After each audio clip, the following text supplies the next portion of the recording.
The morning I found the empty house, I was holding a grocery bag in one hand and my mother's old brass key in the other. I remember looking through the front window and thinking something was wrong. The curtains were gone. The lamp in the living room was gone. Even the little wooden table beside my mother's chair was gone. I put the grocery bag down on the porch. Then I tried the key. It did not turn. I tried again. Nothing. That was the first moment I knew. My children had sold my mother's house. They had done it without telling me. And the strange part was, I didn't feel angry at first. I felt cold, very cold. I stood there on that porch at 74 years old, staring at the door I had opened 1,000 times, and I suddenly felt like a stranger outside my own life. Then my phone rang. It was my daughter, Claire. I answered. "Mom, where are you?" She was quiet. Then she said, "You went to the house?" "Yes." Another silence. I looked at the door. "Claire, why can't I get inside?" She started crying. That is how I found out my mother's house was gone. Not from a lawyer, not from a letter, not from a notice, from my daughter's voice. And 6 hours later, I would sit in a lawyer's office while a tired old man looked across a desk at my children and asked one question that changed everything. Who told you that you owned this deed? Nobody answered. Not my son, not my daughter, not even the man who had sold the house. Nobody. And that was the moment I realized. This story was never really about a house. It was about what happens when people begin treating family love like ownership. My name is Margaret Ellis. I'm 74 years old, and that house had belonged to my mother. I grew up there. I raised my children there. My husband died there. My mother died there.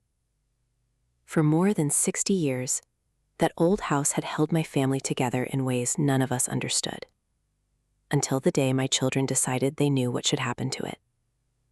And I have spent a long time thinking about that day.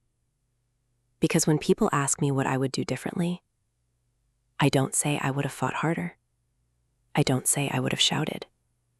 I don't say I would have called the police. I say something much simpler. I wish I had asked my children one question much earlier. What do you think this house belongs to? Because their answer would have told me everything. My mother's name was Rose. She was a small woman with silver hair, strong hands, and a voice that could stop an entire room. She didn't have much education. She left school young to help her own mother. She worked as a seamstress for most of her life. She could sew a torn shirt so neatly that you couldn't find the tear afterward. She also had a strange habit. She saved everything. Buttons, twine, glass jars, old birthday cards, even pieces of ribbon from Christmas presents. I used to tease her, "Mom, why do you keep this stuff?" She would look at me over her glasses and say, "Because someone might need it." That was my mother, always expecting that someone might need something. Maybe that's why she built that house the way she did. It wasn't a fancy house. It was small, 3 bedrooms, 1 bathroom, a narrow kitchen, a front porch that leaned a little to the left. In winter, the windows rattled.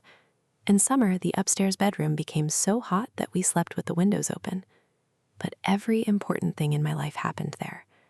My first day of school, my wedding, my children's births, my father's funeral, Christmas mornings, arguments, apologies, illness, celebrations, quiet dinners, the ordinary years.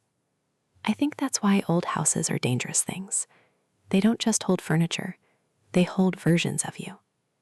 When I was 27, I married Daniel. He wasn't perfect, neither was I. He forgot anniversaries once or twice. I bought things we couldn't afford. He liked baseball. I liked quiet evenings. He wanted the television loud. I wanted the windows open. But we loved each other. And when we had our first child, our whole life changed. Our son Andrew was born first. 3 years later came Claire. They were completely different from each other. Andrew was serious. Even as a boy, he thought about money. He liked numbers, he liked plans.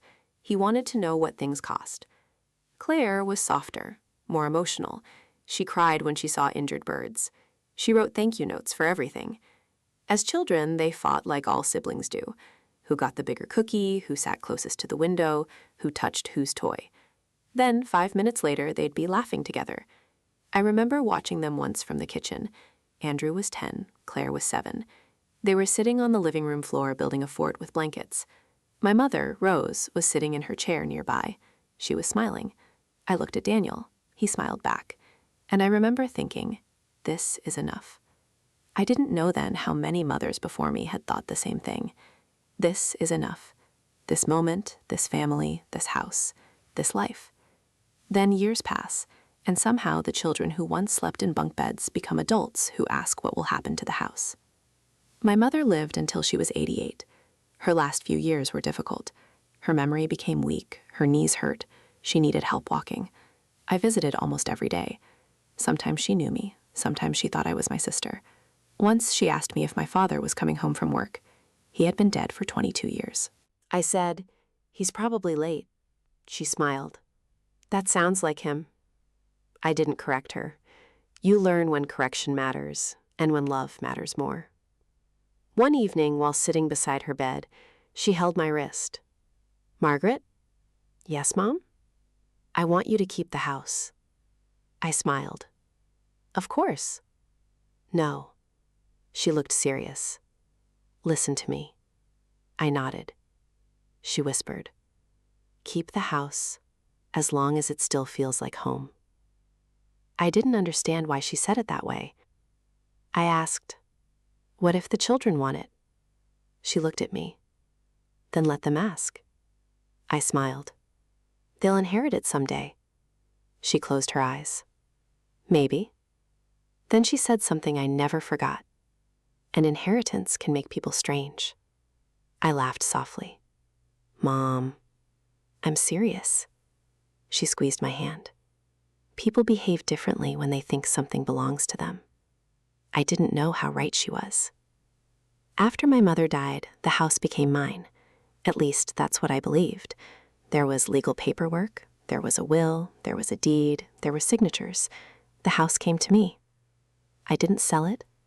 I didn't rent it. I kept it exactly as it had been. I changed a few things over the years. Fixed the roof, repainted the porch, replaced the old stove. But I kept my mother's kitchen table. I kept her sewing machine. I kept the brass key. And in the hallway, I kept a photograph of my children when they were little. That house became more than property. It became my memory.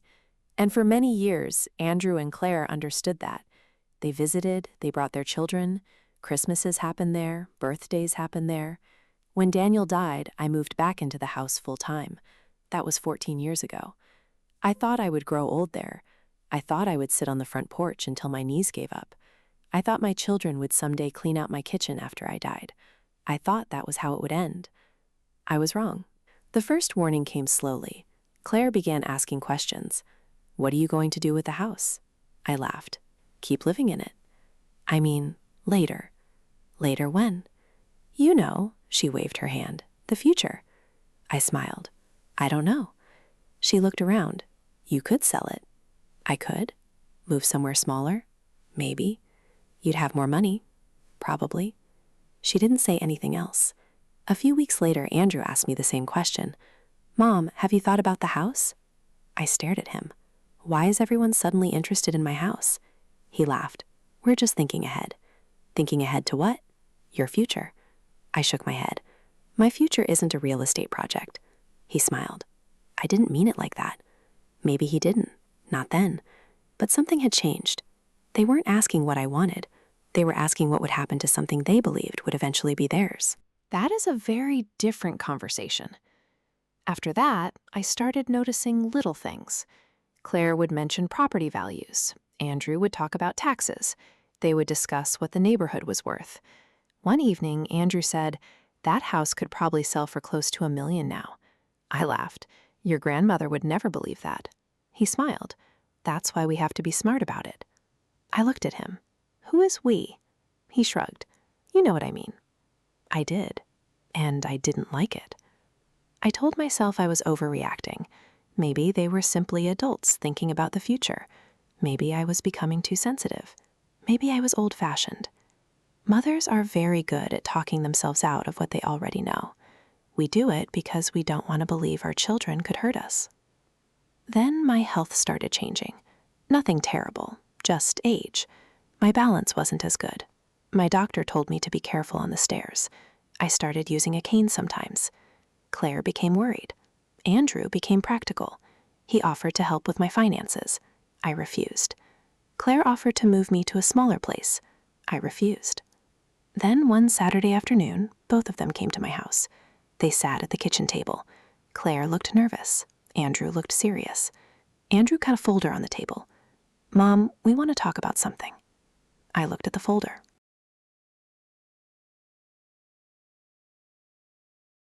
What is that? Nothing official. Then why is it in a folder? He smiled. Fair question. He opened it. There were photographs of retirement communities, apartments, floor plans, prices. I stared at them. What is this? We thought you'd be happier somewhere easier to manage. I looked at Claire. She wouldn't look at me. I closed the folder. No. Andrew sighed. Mom?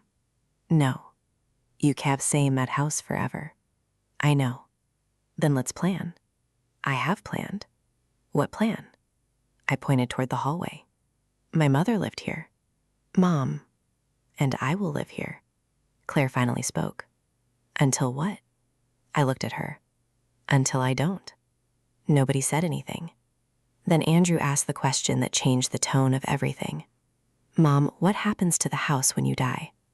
I stared at him. I think I knew then. This was no longer about my safety. It was about ownership. I said quietly, "You'll find out when the time comes." He leaned back. "We're your children."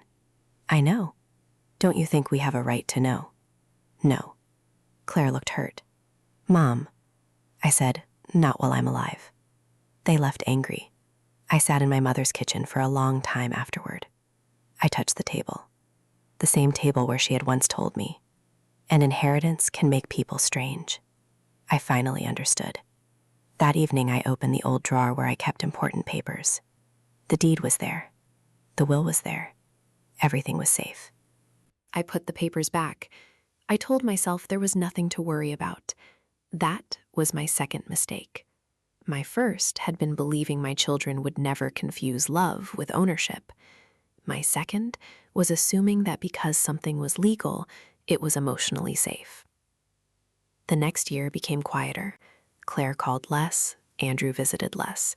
The grandchildren still came, and I loved seeing them, but I could feel something growing underneath the family, a tension nobody wanted to name. One Thanksgiving, Andrew asked me again, "Mom, have you made any decisions about the house?" I looked at him. "Yes." He smiled. "What?" "I decided I'm eating pie." Claire laughed. Andrew didn't. "Mom?" I shook my head. "Not tonight." He looked away. I thought the conversation was over. It wasn't. Not even close. 3 months later, I went to the doctor. He told me my blood pressure was high. He asked whether I was under stress. I almost laughed. "Just family." He smiled. "Family can be stressful." I nodded. "More than work?" "Sometimes." On the drive home, I thought about my children. I thought about my mother's warning. I thought about the house. And I wondered whether keeping that house was worth all of this. Then I remembered the promise I had made when my mother died.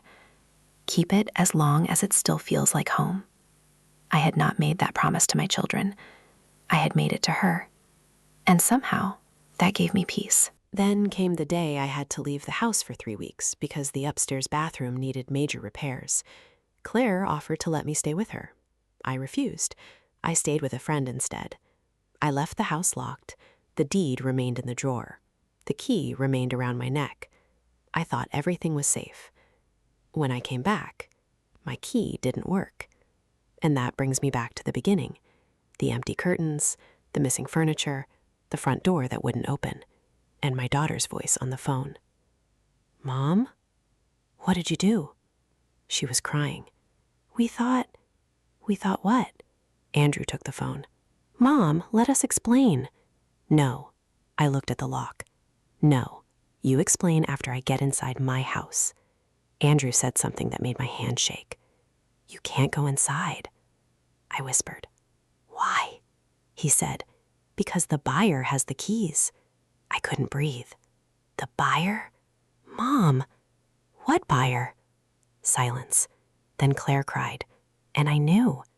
They had sold my mother's house behind my back without my permission. I sat down on the porch. The grocery bag was still beside me. An apple rolled out. It stopped near my shoe. I stared at it, and strangely, that apple is what I remember most. Not the sale, not the money, not the phone call. The apple. Because for one tiny moment, I thought about my mother. She used to buy apples every Saturday, and there I was, sitting outside the home she had left me, watching one roll across the porch. That was when I finally cried. Not because I had lost the house, because I had lost the belief that my children would always understand what home meant to me. I picked up the apple. Then I stood. I wiped my eyes, and I called the only person I knew who could tell me what was real. A lawyer. Part 2. The lawyer asked one question. His name was Thomas Reed. He had known my family for almost 20 years. My mother had used him for estate paperwork. David had trusted him. I had trusted him. When he saw me, he didn't ask whether I was angry. He asked, "Did you sign anything?" No. Did you authorize anyone to sign for you? No. Did you give your children power of attorney? No. He leaned back. Then tell me exactly what happened. I did. Every detail. The move, the repairs, the 3 weeks away, the locked door, the sold house, the buyer, the phone call. When I finished, he was quiet. Then he asked one question. Who told your children they own the deed? I said, I don't know. He nodded. Neither do I. Then he opened a drawer, pulled out a folder, and said, we need to see what they actually sold. I didn't understand. What do you mean? He looked at me. Either someone made a serious legal mistake, he paused, or someone has been using documents they had no right to use. My hands went cold. What does that mean? It means this may not be a simple family argument. He picked up the phone. Let's find out who signed the paperwork. The paperwork arrived the next day. Thomas spread everything across his desk. Sales agreement, closing statement, property description, signature pages. I recognized my house immediately. There was the address, the parcel number, the price. $940,000. I stared at the number. $940,000. My mother had bought the house for less than $20,000. I didn't care about the price, but I cared about the signature. Thomas pointed. Is this yours? I looked at it. No. He nodded. Whose is it? I don't know. He leaned closer. Then he looked at another page. Interesting. What? The buyer's attorney attached a copy of the authority document. What authority? Power of attorney. My stomach dropped. I never gave one. I know. He turned the page. This is where things get strange. The document named Andrew as my authorized agent. It claimed I had given him power to sell the property. I stared at it. I never signed this. Thomas nodded. I believe you. He looked carefully at the signature. Then he asked, when was this dated? Last year. I thought back. Last year, I had been in the hospital for 2 nights with pneumonia. Andrew had visited. Claire had brought clothes. They had both helped me. I had trusted them completely. I suddenly remembered Andrew asking me about papers. Mom, where do you keep the important documents? I had told him. The memory made my stomach turn. Thomas said, I don't want to jump to conclusions. What are you thinking? That someone may have used information they already had. He paused. And if your signature was forged, he didn't finish. He didn't need to. I went home that evening, not to my mother's house. I couldn't. I stayed at my sister's apartment. I sat on the couch, staring at my hands. For the first time in my life, I didn't know what to do about my own children. I could fight them, I could sue them, I could call the police, I could demand answers. But another part of me, the part that had spent 74 years being their mother, just wanted to know why. Why would they do this? Why would my children sell their grandmother's house? Why would they lie? Why would they forge something? And what had they told themselves to make it feel okay? That was the question that hurt most. Because people rarely do terrible things while saying, I am a terrible person. They create a story that makes them feel justified. Maybe Andrew told himself he was protecting me. Maybe Claire told herself she was helping. Maybe they believed the house was already theirs. Maybe they thought I was too old to make the right decisions. I didn't know, and not knowing was worse than anger. The next morning, Thomas called. Margaret, I found something. What? The original deed. I know where the deed is. No, he sounded different. I mean the county record. My heart started beating faster. It confirms something. What? Your mother left a property to you personally. I said nothing. He continued, not to your children, to you. I know. But there's more. He paused. The power of attorney your son used was not recorded until after the sale. I frowned. What does that mean? It means someone may have created it after they had already decided to sell the house. I felt sick. So they planned this. We need to verify everything. 2 days later, Thomas arranged a meeting with the title company. I went. Andrew and Claire were there. They looked exhausted. Claire had been crying. Andrew looked angry. As soon as I walked in, he stood. Mom? I didn't answer. We sat across from one another. People who had once eaten breakfast together now sat on opposite sides of a conference table. Thomas opened the folder. Before we discuss the sale, I need each of you to tell me what you believed when you signed these documents. Andrew spoke first. We believed Mom had agreed. I looked at him. When? You said you didn't want to deal with the house.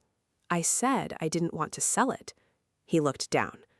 Claire whispered, We thought you'd change your mind.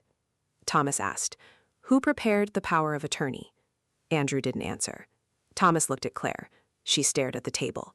Finally, she said, Andrew's friend. What friend? A real estate agent. Thomas wrote something down. Did your mother sign it? Silence. Then Claire started crying. No. Andrew looked at her. Claire. She shook her head. Stop. Then she looked at me. Mom, I am sorry. The room went still. I asked the question I had been carrying for days. Why? She cried harder. We thought we were helping. By selling my house? You wouldn't nussen. I stared at her. So you decided for me? She nodded. Andrew finally spoke. We were afraid. Of what? That you'd fall? That you'd get sick? That you'd stay alone? That something would happen and we'd blame ourselves? I looked at both of them. You sold my home because you were afraid? Andrew nodded. Then he added the words I never expected. And because we needed the money. There it was. The truth. Not all of it, but some of it. I asked, What money? Andrew looked at Claire. Claire closed her eyes. Then Andrew said, We were behind. How far behind? About 200,000. My heart sank. The business had failed. Debts had built up. There were loans, credit cards, pressure. The house looked like an answer. My house. Their family home. Something valuable. Something they believed would eventually be theirs. Maybe that was how they convinced themselves. They didn't steal from a stranger. They borrowed from the future. Except the future had a name. Mine. I looked at Claire. And you? She said, I didn't want to do it. Then why didn't you stop him? She cried. Because I was scared too. Scared of what? Of losing everything. I nodded slowly. There it was. Fear again. My mother had warned me. An inheritance can make people strange. But she had not told me that fear can make loving people do things they would once have believed impossible. Thomas interrupted. There is one more issue. Everyone looked at him. The buyer has already completed the transaction. I felt my stomach tighten. Can I get my house back? He said, possibly. Possibly? It depends on whether the buyer knew the authority was invalid. I looked at my children. Andrew looked terrified. Claire was crying. Thomas continued, if the buyer acted in good faith, this becomes complicated. How long will it take? Months. I closed my eyes. Months. The word felt heavy. I thought about my mother's kitchen, her chair, the porch, the years. All of it trapped inside a legal problem created by the people I had raised. Then Thomas said something else. Unless there is another document. What document? Your mother's estate papers. I frowned. We already have the will. No, he looked at me. I mean the attachment. There was an attachment. According to the original probate file. I looked at him. What did it say? He smiled faintly. I don't know yet. And suddenly, my mother's old warning came back to me. Keep the house as long as it still feels like home. Maybe she had known there would be a day when I needed something more than a deed. Maybe she had known her grandchildren would someday misunderstand what ownership meant. Maybe she had left something behind. Not money, not power, something else. Thomas requested the original probate file. 3 days later, he called me. Margaret, you need to come in. Why? I found the attachment. What is it? Your mother wrote a letter. I closed my eyes. What does it say? I think you should read it yourself. So I went. He placed the old document on the desk. The paper was yellow, the ink was faded, and in my mother's handwriting were words I had never seen. Part 3. What my mother left behind. I read the letter slowly. My mother's words were simple. She had never written long letters. This one was only 2 pages. Margaret, I know you think this house is something you can pass down like furniture. It isn't. It is a place where our family learned how to become people. If you keep it because you love it. If one day you need to sell it because you choose to. Do not let your children pressure you, and do not let the house become the thing that divides you. My hands were shaking. The next part was the hardest. If one of my grandchildren ever tries to sell this house without Margaret's permission, I want you to remember that the real inheritance was never the property. It was trust. I closed my eyes. Thomas let me breathe. Then I read the final lines. Margaret, if they break your trust, do not let anger turn them into strangers. Protect yourself. Protect your home. But if they come back honestly, leave a door open. Families need boundaries. They also need mercy. At the bottom was one final sentence. My greatest fear is not that my house will be sold. It is that my family will stop knowing how to forgive. I couldn't read anymore. I folded the paper and cried. Not because the house had been sold, because my mother had understood my children before I did. She had understood people. The next meeting with Andrew and Claire was different. Not easy. Different. We met at Thomas's office. I brought the letter. I placed it on the table. Andrew read it first. His face changed. Claire read it second. She cried. I waited. Finally, Andrew looked at me. Mom. Yes? I don't know what to say. I said, then don't say anything yet. He nodded. We sat quietly. Then I asked, did you think I would forgive you? He swallowed. No. Did you think I would fight you? Yes. Did you think I hated you? Claire whispered, I thought you'd never speak to us again. I looked at them. I was angry. I still am. They nodded. But I don't want this house to turn you into strangers. Claire started crying. Andrew looked down. I said, I can forgive you without pretending what happened was okay. That sentence mattered, because forgiveness is not the same thing as permission. And family is not an excuse for crossing every boundary.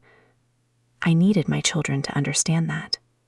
But I also needed to understand something myself. My children had not become monsters. They had become frightened people who made terrible choices. That didn't erase the harm, but it changed what I wanted to do with the rest of my life. The legal process took months. The sale was challenged. The title company reviewed the documents. The buyer was shocked to learn the power of attorney was invalid. There were meetings, statements, lawyers, paperwork, a lot of waiting. Eventually, the sale was reversed. The house came back to me. When I finally opened the door again, I didn't feel victorious. I felt tired. The new buyer had already moved a few boxes inside. The furniture was gone. My mother's kitchen table had been moved. The house looked unfamiliar, and I realized something important. A place can be returned to you and still feel different. I walked room by room, the living room, the kitchen, my old bedroom, the porch. Then I found the apple bowl, the little blue bowl my mother had used for years. It was still in the pantry. I touched it, and I smiled. Home was still there. Not perfectly, but enough. The question became, what should I do with it? I could sell it. I could keep it. I could give it to one of my children. I could donate the land. I could turn it into a rental. There were many options. But suddenly I knew what I didn't want. I didn't want the house to become an inheritance argument ever again. So I made a decision. I kept the house in my name. I created a legal trust. Not because I wanted to punish my children, because I wanted clarity. Then I called them both. Come over Sunday. They did. We sat around my mother's kitchen table, the same table, the one that had survived everything. I told them what I had decided. The house would remain mine while I was alive. When I died, it would not automatically become a prize. It would be sold unless all of us agreed on another plan. The money would be divided fairly. No secret expectations, no assumptions. No one would ever again have to guess what belonged to whom. Andrew listened. Claire listened. Then Andrew said, "That's fair." Claire nodded. I looked at them. "Do you know why I'm doing this?" Andrew said, "Because you don't trust us?" I shook my head. "No." "Then why?" "Because I trust you enough to know that you are human." They both looked at me. People make mistakes. People get scared. People convince themselves they're doing the right thing. Sometimes people who love you can still hurt you. But love becomes safer when the rules are clear. Nobody spoke for a while. Then Claire reached across the table. She held my hand. "I don't want the house." I looked at her. "I want you." That sentence broke me. Not because I hadn't heard it before, because this time, I believed her. Months passed. We repaired the house. Not completely, just enough. The porch was fixed. The kitchen got fresh paint. The old bedroom windows were replaced. I brought my mother's sewing machine back. I put her brass key on a hook by the door. And on the first Sunday after the work was done, the entire family came over. Andrew brought food. Claire brought flowers. The grandchildren ran through the hallway. Someone dropped a plate. Someone left. Someone burned the bread. It felt like the old days. Not exactly the same. Better. Because now we knew how fragile it all was. Andrew came to me later that afternoon. We sat on the porch. "Mom? Yes? I'm sorry." "I know." "No, really. I know." He looked at the yard. "I thought the house was going to be part of my future." I nodded. "And I forgot that it was part of your present." That was one of the best things he could have said. I put my hand on his shoulder. "That's enough." He looked at me. "Do you trust me?" I thought for a moment. More than I did. He laughed. "That's fair." "It is." "And can we start again?" I smiled. "We already did." Claire came outside next. She stood beside us. "What are you two talking about?" Andrew said, "Mom's giving me a lecture." I laughed. "That's not true." Claire sat beside us. We watched the sun go down. For a few minutes, nobody spoke. Then Claire said, "Grandma was right." I looked at her. "About what?" She pointed toward the house. "The real inheritance wasn't the house."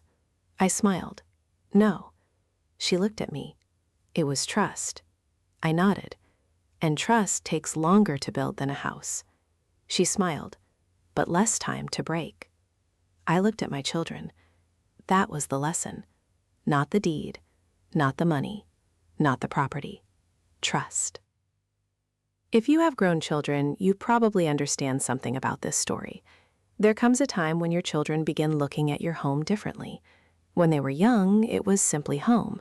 When they become adults, they start seeing value. Bedrooms, neighborhoods, property taxes, future inheritance. That isn't always wrong. People think about the future. That's normal. But there is a line, and that line is permission. Your children can hope for something.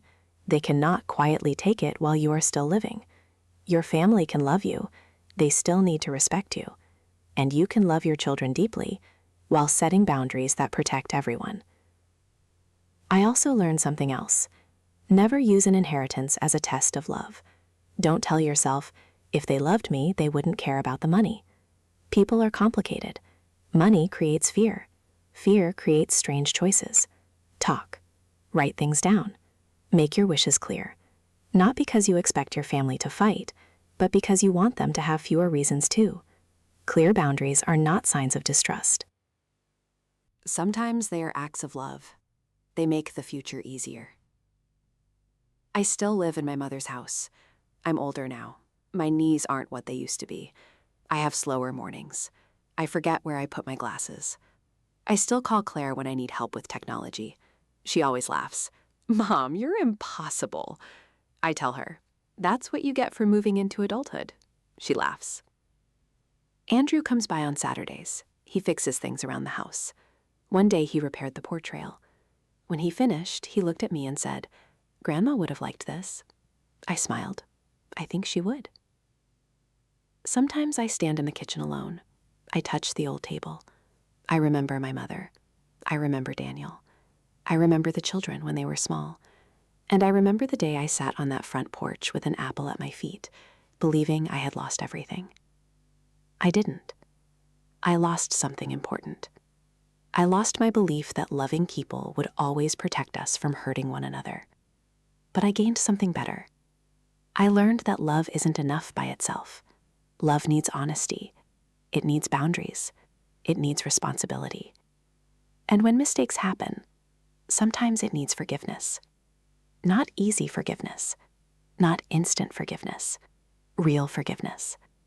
The kind that says, what happened was wrong, but I don't want what happened to define the rest of our lives.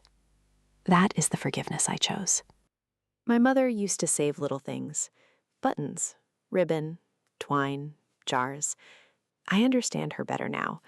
She wasn't just saving objects. She was saving possibilities, that someone might need them. And maybe families are like that too. We save pieces of each other. A laugh, a recipe, a story, a habit, a phrase, a chair, a photograph, a house. But eventually the objects disappear. The house will be sold one day. The furniture will be gone. Someone else will sleep in my mother's bedroom. That is life. Nothing belongs to us forever. Not houses, not money, not even time. But what we teach one another, that can stay. The last time I asked my children about the house, they both laughed. Claire said, "Mom, you finally learned not to talk about real estate at dinner." I said, "You're the one who sold my house." She covered her face. Andrew laughed. Then he said, "We're never living that down, are we?" I looked at them. No. They laughed. And I laughed too. Because sometimes healing doesn't mean forgetting what happened. It means being able to remember it without letting it control the room. So if you're listening to this and your family is going through something similar, don't make decisions while you're furious. Don't sign papers because you're afraid of upsetting your children. Don't assume they know what you want. Tell them. Write it down. Make it clear. And if you've already been hurt, protect yourself first. Then decide what kind of relationship you want afterward. You don't have to choose between boundaries and love. You can have both. And if you're the adult child, remember that your parents' home may look like an asset to you. To them, it may be 60 years of memory. Before you talk about price, ask what it means. That one question can save a family a lot of pain. My mother wanted me to keep the house as long as it still felt like home. For many years, I thought that meant keeping the building. Now I know she meant something else. Keep the love, keep the stories, keep the trust. The building can change, the address can change, the walls can change. But if the family still knows how to sit around the same table, then home is still there. And that is the inheritance I want to leave. Not a house, not a deed, not money. A family that knows how to disagree without becoming enemies. A family that knows how to say, I was wrong, I was hurt, I am sorry, I still love you. That is worth more than any property. If this story made you think about your own family, I'd love to hear from you. Have you ever had a disagreement over a house, money, inheritance, or something your family believed they were entitled to? Tell me what happened. And if you've ever had to choose between protecting yourself and protecting a relationship, tell me that too. Someone reading your story may be facing the same decision. And if you want more stories about the things families understand too late, about love, aging, regret, money, trust, and the choices that quietly change a life, subscribe to Old and Light. But before you go, remember one thing. Your children can inherit your house. They can inherit your money. They can inherit your photographs. But the most important thing they can inherit from you is how to treat the people they love. My mother left me a house, but what she really left me was a lesson. And it took me 74 years to understand it. The real inheritance was never the house. It was trust. And once trust is broken, you can't put a price on what it takes to build it again. Take care of yourself. Take care of your family. And when something matters deeply to you, don't assume people already know. Tell them, while there is still time.